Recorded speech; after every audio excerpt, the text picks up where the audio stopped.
our second one is going to be check that all dates are within the current time frame. So again, we started on 290 or 294 was the last transaction we had. So we're starting on 295.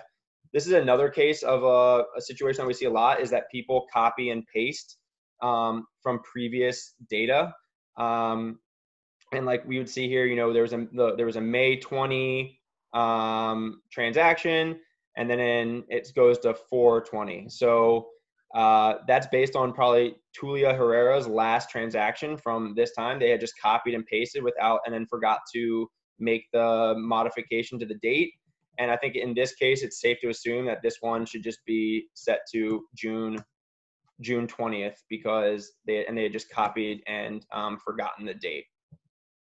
And then I would say one other type of error is just when the year gets a little messed up, and whether it's the year before or the year after, and that can do some really funky stuff with our reports that show a loan being open for, you know, 12 months longer and really high interest rates or really low payment, things like that. So it's a pretty, I would say, kind of bad example because it's so obvious. I would say the situation where we see that a lot is around the turn of the year, so around December and January.